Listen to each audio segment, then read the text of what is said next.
The United States of America offers a sincere apology to those of our citizens who were subjected to these experiments and to their families.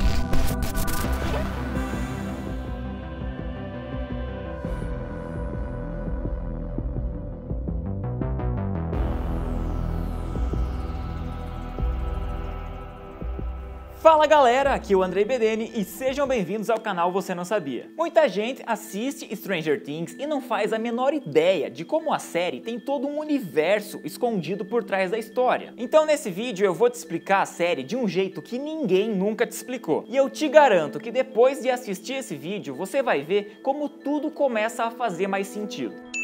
Outra coisa importante, como esse vídeo tem um conteúdo bem complexo, eu decidi fazer ele de um jeito diferente. Então você que acompanha o canal vai perceber que ele tem um formato diferente. Ele vai ser apresentado mais ou menos como se fosse uma aula. Eu vou usar muitos slides porque eu acho que isso pode deixar as coisas mais didáticas e pode facilitar para você entender o raciocínio, beleza? Ah, última coisa, é bom deixar claro, esse vídeo foi lançado antes de estrear a segunda temporada. Então, nesse vídeo não tem spoilers da segunda temporada. Ou pelo menos eu acho que não tem, a não ser que eu tenha descoberto as coisas sem querer. O que seria muito legal, né? Bom, é isso. Vamos então começar pelo começo de tudo, o início. De onde veio a ideia para criar a série. Pra quem não sabe, Stranger Things foi criado por esses dois caras aí, os irmãos Duffer. Sim, eles são irmãos, aliás, uma curiosidade, eles são irmãos gêmeos. E para criar a série, eles se inspiraram em 3 ideias iniciais que foram essas aqui. O filme Os Suspeitos, que é um suspense muito bom, com Hugh Jackman, e foi lançado agora há pouco, em 2013. Daí, nesses documentos, digamos, revelados sobre um projeto secreto do governo dos Estados Unidos, chamado Projeto MKUltra, e daí depois nesse livro aqui, Projeto Montauk, Experimentos no Tempo, um livro muito famoso aí no mundo das teorias da conspiração, que foi escrito por Preston Nichols. Então, essas foram as 3 bases iniciais para criar a série, certo?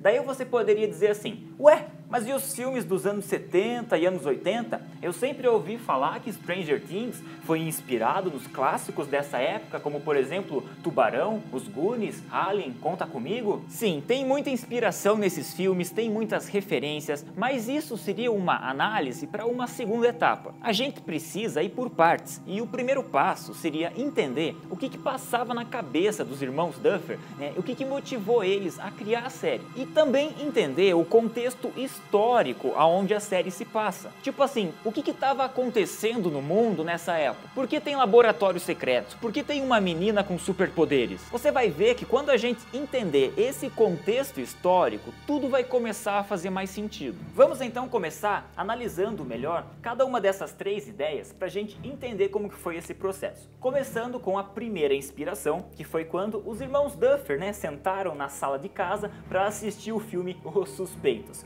que conta a história de um pai que procura pela sua filha que desapareceu misteriosamente. Então, essa tese de uma criança que desaparece misteriosamente foi o ponto de partida. Em uma entrevista para o portal Rolling Stone, com o título Stranger Things, como 2 irmãos criaram o sucesso do verão, a gente descobre algumas coisas bem interessantes. Depois que terminamos de assistir o filme, começamos a conversar e nos perguntamos, esse filme não seria melhor se fosse uma série de 8 episódios na HBO ou Netflix? Então começamos a pensar em como seria isso com uma história sobre uma criança que desaparece. Começamos a pensar, tá, mas como essa criança desaparece? Para onde ela foi?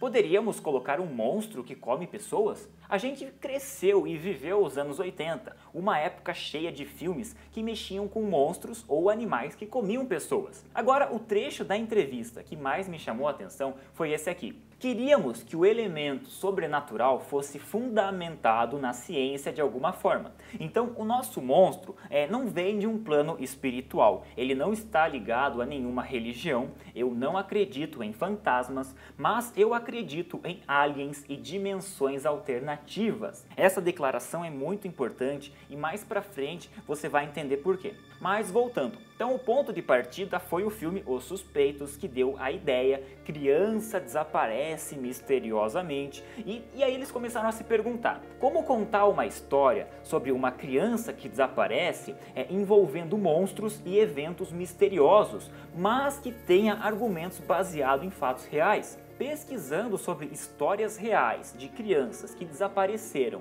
misteriosamente, eles chegaram, claro, a uma teoria da conspiração muito famosa, o Projeto MKUltra. Ele teria sido um programa secreto do governo dos Estados Unidos que sequestrava crianças para usar elas em experiências de controle mental através de testes com eletricidade, aplicações de uso de drogas como LSD e várias outras coisas. Inclusive, isso é citado dentro da série, no episódio 3, quando o xerife Hopper vai até a biblioteca investigar o que está acontecendo na cidade e descobre alguns recortes de jornal falando sobre uma teoria da conspiração. A notícia fala sobre um escândalo, um projeto secreto do governo chamado MKUltra e como o Dr. Martin Brenner estaria ligado ao sequestro de crianças para usá-las como cobaias em seus experimentos científicos. Uma curiosidade que pouca gente prestou atenção é que nesse recorte de jornal os textos estão duplicados. É o mesmo texto do lado esquerdo e do lado direito. Isso pode ser algum tipo de easter egg ou apenas um erro da produção da série, mas isso é só uma curiosidade mesmo. Bom, voltando. O fato é que depois de estudar esses documentos e fazerem várias pesquisas sobre o projeto MKUltra, os criadores da série acabaram encontrando outras teorias da conspiração. E foi assim que eles conheceram o projeto Montauk, que também fazia estudos sobre o controle da mente, que também é acusado de sequestrar crianças, e tudo isso é detalhado em um livro chamado Projeto Montauk, Experiências no Tempo. O livro foi escrito por esse sujeito, Preston Nichols, um cientista que afirma ter participado de todo o projeto e que resolveu revelar todos os detalhes obscuros do programa. Para você entender essa parte, a gente precisa analisar mais algumas coisas. Stranger Things estreou no dia 15 de julho de 2016, só que a produção da série, claro, começou muito tempo antes. E no começo de tudo, a série se chamaria Montauk. Pois é, a série tinha outro nome. Então aconteceu o seguinte, no dia 2 de abril de 2015, mais de um ano antes da estreia, a Netflix soltou uma nota oficial no seu site anunciando a sua mais nova produção, uma série original chamada Montauk, escrita pelos irmãos Duffer, e essa foi a primeira vez que a Netflix se pronunciou sobre a série. Olha só o que ela disse. Nessa série, que se passa em 1980, em Montauk, Long Island, um jovem desaparece. Amigos, familiares e policiais locais procuram por respostas, até que são atraídos para um extraordinário mistério envolvendo experimentos governamentais secretos, forças terroristas aterrorizantes e uma garotinha muito estranha. Então, olha só que interessante, a série se chamaria Montauk, se passaria em Montauk e falaria sobre um mistério envolvendo experimentos governamentais secretos.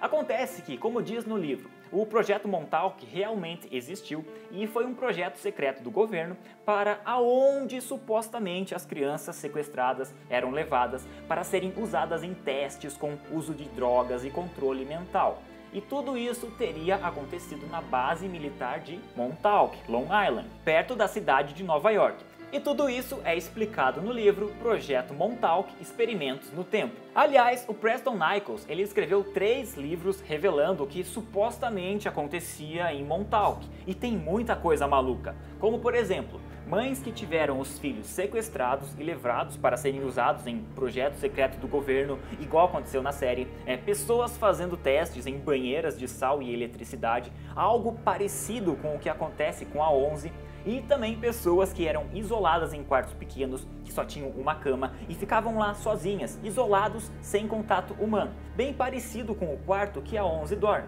E aí você poderia falar assim, ah não, de novo esse papo de teoria da conspiração, para, isso aí é tudo mentira da internet. Olha, eu particularmente não acredito em tudo que eu leio, mas tem algumas coisas que são bem estranhas. Como por exemplo, esse discurso que o Bill Clinton fez em 1995, quando ele era presidente dos Estados Unidos, pedindo desculpas pelos mais de 4.000 estudos que o governo americano teria feito em um projeto secreto. Thousands of government-sponsored experiments did take place at hospitals, universities and military bases around our nation. for these experiments were kept secret. So today, on behalf of another generation of American leaders and another generation of American citizens, the United States of America offers a sincere apology to those of our citizens who were subjected to these experiments, to their families, and to their communities. Vai dizer que você não acha estranho o Bill Clinton, presidente dos Estados Unidos, fazendo esse discurso, pedindo desculpas pelos experimentos secretos. A pergunta é, por qual projeto secreto o Bill Clinton estava pedindo desculpas? Teria sido pelo Projeto Manhattan, Projeto Montauk, Projeto MKUltra, Projeto Stargate? Existem muitas teorias da conspiração e Stranger Things faz uso de cada uma delas. Agora, o que pouca gente sabe ou o que pouca gente parou para prestar atenção é que todas essas teorias da conspiração, principalmente essas que Stranger Things se baseia, todas elas meio que surgiram no mesmo período histórico. Lembrando que muita coisa que eu vou falar a partir de agora não está nos livros de história, você não vai aprender isso na sua escola, nem na sua faculdade, porque estamos falando de teoria da conspiração. Ou seja, são histórias contadas por pessoas que dizem ter vivido tudo isso, mas elas não podem provar que realmente aconteceu.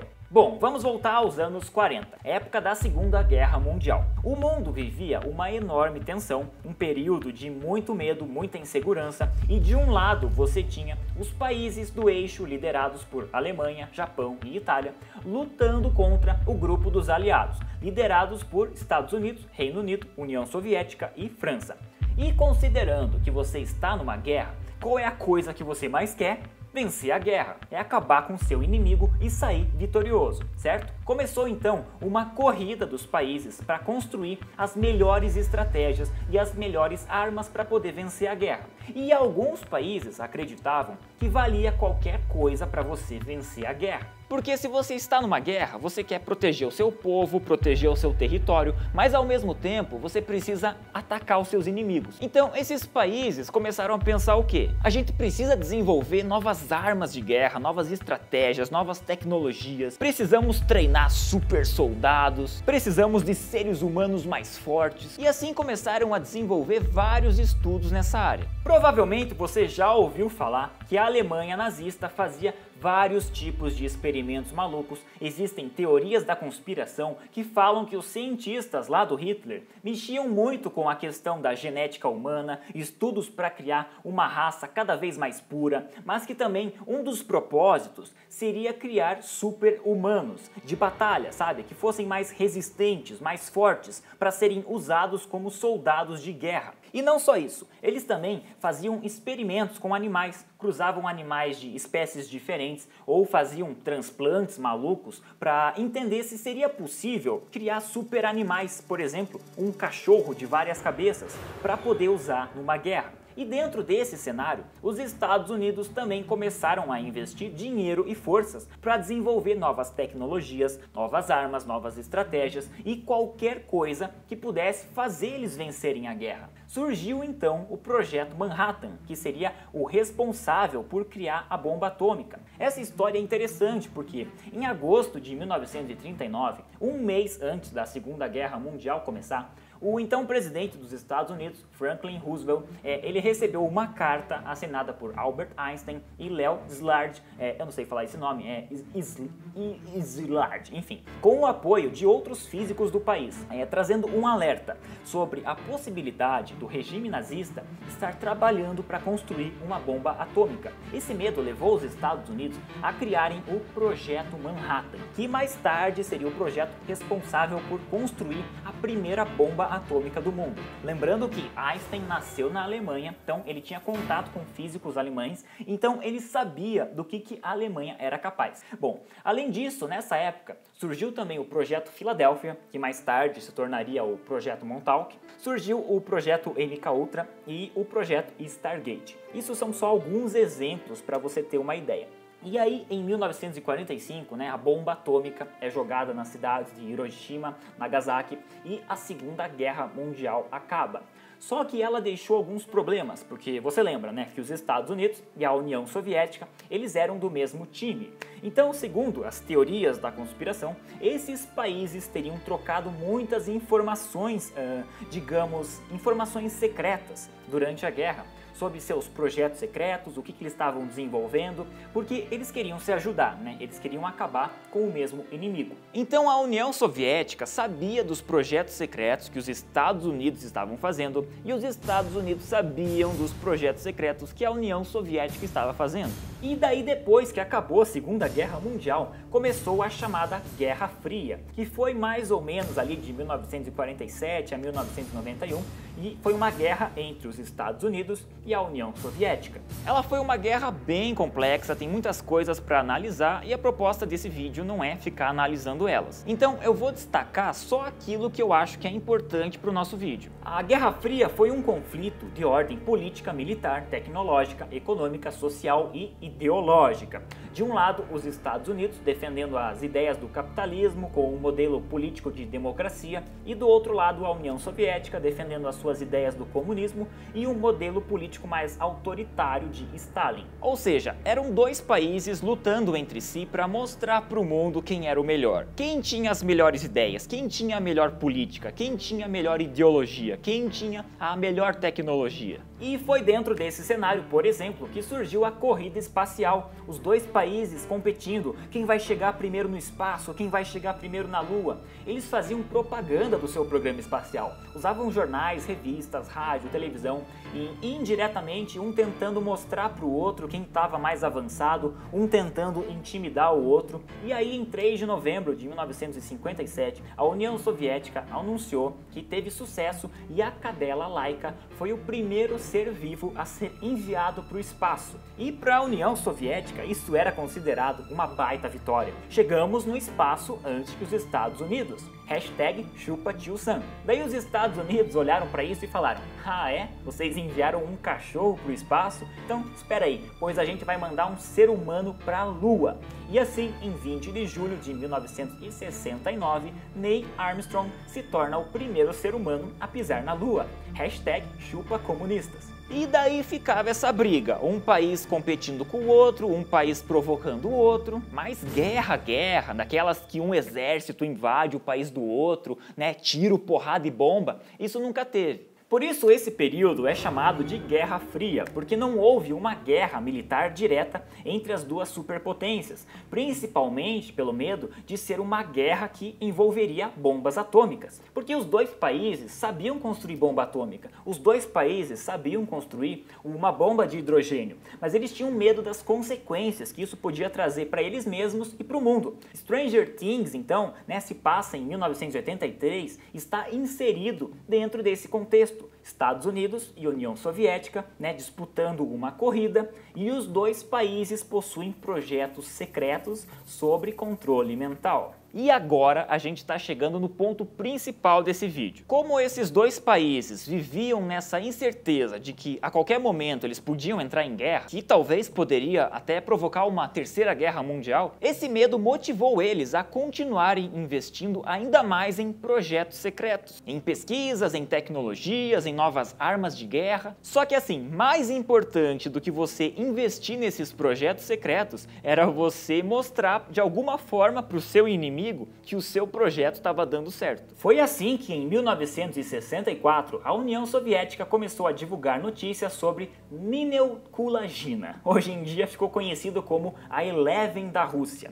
Ela teria poderes de mover objetos usando a sua mente. E a União Soviética, né, levava essa menina para participar de programas de TV, para ela demonstrar ao vivo o seu poder para todo mundo ver e, claro, intimidar os Estados Unidos. Em 1978, um jornal lá dos Estados Unidos, o Pittsburgh Press, publicou uma notícia sobre isso, sobre uma mulher russa que conseguia mover objetos com o poder da mente e até enxergar através de paredes. Só que os americanos não sabiam se isso era verdade ou não, se era algum truque de câmera ou não, e não sabiam quantos homens ou quantas mulheres com superpoderes a Rússia podia ter. E é importante deixar claro que esses projetos secretos, tanto da Rússia quanto dos Estados Unidos, eles eles tinham como alguns dos seus principais objetivos descobrir como usar o poder da mente para ler a mente do seu inimigo, como se comunicar com um avião no céu ou um submarino debaixo do mar, usando telepatia, como usar o poder da mente para mover objetos. Porque se o ser humano fosse capaz de mover objetos com o poder da mente, ele também seria capaz de mudar a rota de um míssil ou de uma bomba, ou até desarmar uma bomba à distância. Então imagina o seguinte, imagina que os Estados Unidos montaram um plano para soltar uma bomba atômica na Rússia. Só que a Rússia tinha essas mulheres com superpoderes de controle mental. Então essas mulheres elas conseguiam, com o poder da telepatia, interceptar mensagens a milhares de quilômetros de distância. E com o poder da mente, a Rússia podia descobrir se existia uma bomba, aonde existia uma bomba, aonde que ela estava guardada, e poderia também explodir a bomba que estava lá nos Estados Unidos. Tudo feito à distância com o poder da telepatia. E daí agora que você entende todo esse contexto, fica mais fácil a gente analisar essa cena aqui da banheira. O Dr. Brenner chega no quarto da Eleven e fala que eles vão fazer um experimento novo. E daí depois ele mostra provavelmente a foto de um cientista russo. Fazendo um parênteses aqui, no livro Projeto Montauk, Experimentos no Tempo, o Preston Nichols diz que haviam muitos estudos em Montauk sobre ler a mente de outra pessoa ou ouvir o que outra pessoa estava falando, mesmo que ela estivesse a milhares de quilômetros de distância. Para isso, só era preciso algum objeto da pessoa ou, por exemplo, uma foto. Com um objeto apropriado em sua mão, Duncan seria capaz de se concentrar na pessoa em questão e passaria a enxergar como se estivesse vendo pelos olhos dessa pessoa, ouvindo através de seus ouvidos, sentindo o seu corpo. Ele poderia realmente ver através dos olhos de qualquer pessoa de qualquer lugar do planeta. A ITT desenvolveu uma tecnologia de sensores que poderia, literalmente, exibir na máquina o que uma pessoa estivesse pensando. Era essencialmente uma máquina de leitura mental. Da mesma forma que a fala humana é transmitida através de ondas de rádio, essa máquina conseguia carregar pensamentos humanos. Ou seja, o livro fala que se a pessoa que tinha poderes mentais tivesse algum objeto da pessoa que eles queriam investigar, a pessoa com poderes mentais poderia ver e ouvir tudo o que essa pessoa falasse. Então provavelmente é por isso que o Dr. Brenner mostra a foto aí para Eleven, e se a gente analisar, a gente pode ver que esse cara aí da foto provavelmente é o russo que aparece no subconsciente da Eleven. Então com isso em mente a gente volta para a cena e a Eleven então vai lá com o Dr. Brenner para a banheira e lá começa o experimento, e aí ela entra nesse mundo escuro que provavelmente seria o seu subconsciente e podemos ver o que ela está pensando. Então notem que tudo o que acontece nos seus pensamentos é materializado em ondas de rádio, ou seja, tudo o que ela pensa ou tudo o que ela enxerga ali no subconsciente, o Dr. Brenner escuta. Poderia ser a tal tecnologia que é descrita no livro.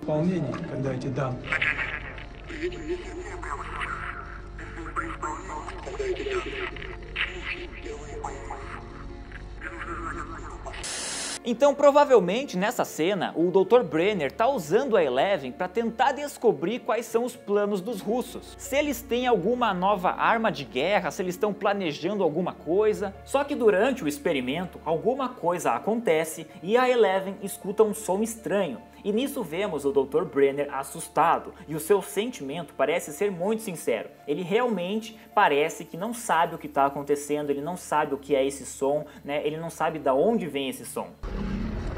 O que é isso? Não faço a menor ideia. E considerando que a União Soviética também investia em projetos secretos de controle mental, o Dr. Brenner podia estar pensando, podia estar com medo que esse monstro fosse alguma nova arma de guerra ou algum tipo de animal mutante que os cientistas russos criaram para atacar os Estados Unidos. E aqui a gente lembra que Hitler e os nazistas, eles faziam experimentos com animais e mutação genética procurando criar seres mutantes ou animais de guerra. E no livro do Projeto Montauk também fala sobre animais que eram criados com mutação genética, e em 2008 saiu uma notícia no site Fox News sobre um animal misterioso que apareceu justamente na praia de Montauk. Muita gente na internet, desmentiu, dizendo que era só um tipo de cachorro ou um lobo que já estava em estado avançado de decomposição, não era nenhum animal mutante. Mas assim, em 2008 também saiu uma notícia em um jornal na Rússia sobre também um animal estranho, misterioso, que apareceu na ilha de Sakhalin, também na Rússia.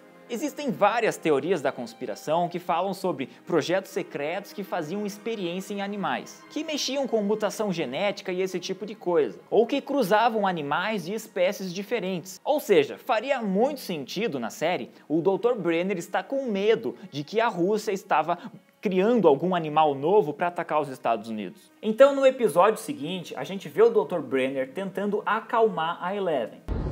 Não importa o que seja, ele não pode te machucar. Não daqui. Então não tem nada a temer.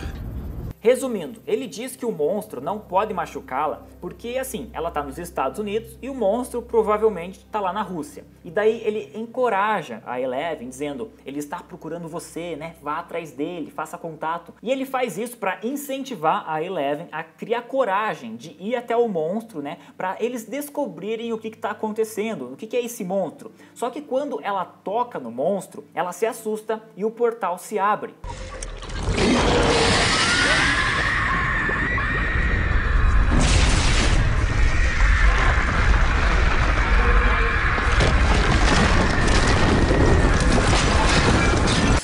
E aí você pode ter ficado confuso com tudo isso e pode estar se perguntando, tá, mas então o monstro é uma arma da União Soviética? Bom, depois de tudo o que eu estudei sobre teorias da conspiração e também sobre os filmes dos anos 80, eu cheguei a 4 conclusões. Número 1, o monstro é uma arma criada pela União Soviética. Número 2, o monstro é uma mutação genética criada em Montauk ou na União Soviética. Número 3, o monstro foi criado pela Eleven com o poder da sua mente, usando o éter cósmico para ela conseguir fugir do laboratório. E número 4, o monstro é um alienígena, um ser de outra dimensão. Daí você poderia falar assim, mas peraí, então a Eleven não é o monstro? Como assim? Eu vi uma vez uma teoria explicando que a Eleven era o monstro, como se fosse a sua versão do futuro, e que o portal que abriu ligava Hawkins do presente com Hawkins do futuro, por isso a Eleven, do futuro atravessou o portal e veio para o presente. Muita gente acreditava nisso,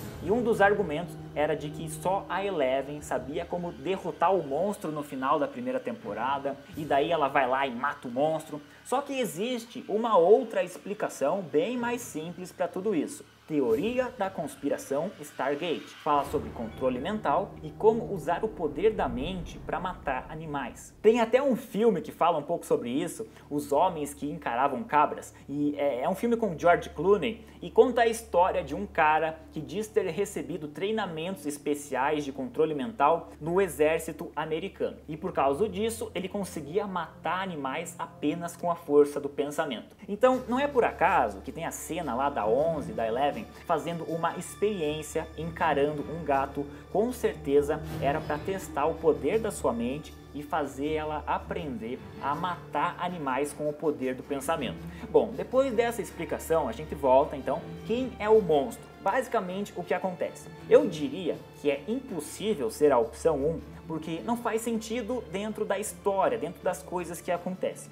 E é impossível ser a opção 2, porque assim, também tem várias peças no quebra-cabeça que não encaixariam. Já a opção 3 e a opção 4 fazem bastante sentido e eu vou explicar para você agora por que elas fazem sentido. Você já se perguntou como que a Eleven fugiu do laboratório e foi parar lá no meio da floresta? Eu sempre me perguntei isso. E lendo o livro do Projeto Montauk, eu encontrei algumas informações bem interessantes. Primeiro, eu preciso te explicar o que o livro fala sobre o conceito de éter cósmico. Segundo Nichols, os conceitos de éter cósmico teriam sido melhor criados e desenvolvidos por Wilhelm Reich, um famoso médico e psicanalista lá do século XX. Segundo Wilhelm, O éter cósmico seria como uma energia cósmica invisível que carrega informações. Então, toda vez que você tem um pensamento, primeiro ele é criado na sua mente e depois, através de ondas invisíveis, é materializado no espaço-tempo em forma de energia invisível. Ou seja, toda vez que você tem uma ideia, ela não fica só na sua cabeça, ela sai de alguma forma e passa a existir aqui nesse espaço invisível. Eu já falei um pouco sobre isso aqui no canal, no vídeo A Teoria Mais Louca dos Desenhos Animados, que fala sobre o misterioso caso dos dois Dennis Pimentinha. Sim, existia o Dennis Pimentinha dos Estados Unidos e existe também o Dennis Pimentinha da Inglaterra. E esses dois personagens, eles foram criados no mesmo dia por pessoas diferentes que moravam em países diferentes e nunca tinham se falado um com o outro. Se você ficou curioso e quiser assistir esse vídeo, eu vou deixar o link aqui na descrição, beleza? A lógica deles era a seguinte: se alguém pensa e esse pensamento é materializado no espaço-tempo de forma de energia invisível, deve ter alguma forma da gente transformar essa energia invisível em um objeto sólido. Então eles desenvolveram uma tecnologia chamada de cadeira Montauk, que era ligada a transmissores de energia dentro de uma sala com um campo eletromagnético modificado. Boatos dizem que os estudos dessa ideia teriam começado com o próprio Wilhelm Reich. No livro do Nichols conta a história de que o projeto secreto em Montauk teve sucesso. Olha só, Duncan, sentado na cadeira, se concentrou em algum objeto na sua mente. E adivinha o que aconteceu? O objeto sólido realmente se precipitou do éter cósmico. Era incrível. Em sua mente, ele se concentraria em um objeto e então apareceria em algum lugar da base. Isso era possível porque Duncan estava ligado a um transmissor de energia que conseguia oferecer energia suficiente para materializar seus pensamentos. Você lembra das cenas que a Eleven está com a cabeça ligada naquele monte de fios e tudo o que a Eleven pensa ou escuta em pensamento lá no seu subconsciente, o Dr. Brenner também consegue ouvir através de um rádio? Então, é mais ou menos esse conceito. De acordo com a teoria da conspiração, haviam mesmo equipamentos que conseguiam reproduzir exatamente o que a pessoa estava pensando. E eu te expliquei tudo isso só para poder ler essa parte aqui do livro e você vai pirar. Olha só que interessante. Estávamos cansados de tudo isso, então Duncan bolou um plano. Duncan estava sentado na cadeira quando sussurrou: "O tempo é agora." E nesse momento ele soltou um monstro diretamente do seu subconsciente. O transmissor mostrou que havia um monstro peludo no seu subconsciente, era grande, peludo, com fome e desagradável. Os cientistas acharam que o monstro estava apenas na imaginação de Duncan. Depois de algum tempo, o monstro apareceu em algum lugar da base. Ele comia tudo o que encontrava pela frente. E nessa confusão conseguimos escapar. E por algum tempo eu achei que essa fosse a melhor explicação. A Eleven criou o monstro, com o poder da sua mente. Esse monstro saiu da sua cabeça, começou a comer todo mundo, fez o terror no laboratório e ela conseguiu escapar. Aliás, pouco antes dela fazer contato com o monstro, o Dr. Brenner dá para ela uma flor. E o Demogorgon tem uma cabeça em formato de flor, então pode ser só coincidência, mas eu achei que valia a pena citar isso. Bom, acontece que existe um problema nessa teoria, que é quando a Eleven vai fazer contato com o monstro e vê ele de costas comendo alguma coisa. Ele está comendo um ovo, que muito provavelmente é o mesmo ovo que o Hopper encontra no mundo invertido. Então qual é o problema? A Eleven até poderia ter bolado um plano para fugir, ela poderia ter pensado assim: eu não aguento mais esses malucos, eu não aguento mais esse laboratório, então eu vou bolar um plano para enganar eles, eu vou criar um monstro e quando eles não entenderem nada do que está acontecendo, com o poder da minha mente eu crio esse monstro e fujo daqui. Só que daí, essa cena específica dela vendo um monstro comendo um ovo não faz sentido, porque ela criaria um monstro na sua mente para enganar o Dr. Brenner, mas o monstro está comendo um ovo, e que provavelmente é o mesmo ovo que tem no mundo invertido. Por causa dessa cena em especial, eu descartei a hipótese de que os irmãos Duffer teriam se baseado literalmente no livro de Montauk, como um argumento para criar o monstro. E daí só sobra mesmo a opção 4. O monstro é um alienígena, um ser de outra dimensão. E é muito fácil a gente chegar nessa conclusão. Se a gente analisar aquela entrevista que eu te mostrei lá no começo do vídeo, um dos criadores diz o quê? Eu acredito em aliens e em dimensões alternativas. Em outra entrevista entrevista recente falando sobre a segunda temporada, ele disse o seguinte: vamos ver o que vai acontecer agora, depois que o Will passou uma semana naquela dimensão infernal. Não deve ser agradável você sofrer uma lesão alienígena. Outra pista está no vídeo promocional da segunda temporada, né? Porque daí aparece o planeta Terra no espaço, o que poderia simbolizar a corrida espacial entre Estados Unidos e União Soviética, mas de repente, olha só, uma nave espacial. Outro ponto que pesa a favor do monstro ser algum tipo de alienígena é que todas essas teorias da conspiração, em algum momento, falam sobre ter tido contatos com seres de outro planeta. Algumas falam que ETs apareceram para auxiliar no desenvolvimento de tecnologias, outras falam que ETs ajudavam a fazer os testes. E mais um ponto a favor: essa arte da segunda temporada, um pôster inspirado no filme Alien. O que nos leva a pensar, né, se o ovo que foi visto no mundo invertido não seria um ovo de alienígenas. Lembrando que no final da primeira temporada, em nenhum momento vemos o Will ser levado pelo Demogorgon. Ele tá fugindo do Demogorgon, ok, isso a gente sabe, ele tá lá escondido, mas nessa cena aqui alguma coisa aparece e leva ele. E a gente não sabe se foi o Demogorgon ou foi algum outro bicho. A cena não mostra quem levou o Will. E muita gente acredita que o monstro da segunda temporada vai ser a Tessalidra, um monstro do universo Dungeons and Dragons que se reproduz infectando hospedeiros com larvas. E sabe quem, além da Tessalidra, também usa seres humanos como hospedeiros? Exatamente, os xenomorfos dos filmes Alien. E quando o Will é encontrado, ele parece estar numa situação assim, sendo usado como hospedeiro, grudado numa parede gosmenta. Tanto é que no final da primeira temporada, ele cospe uma larva. Então, nos filmes do Alien, nós aprendemos que os operários, eles capturam hospedeiros, né, para serem usados, né, para gerar novas larvas,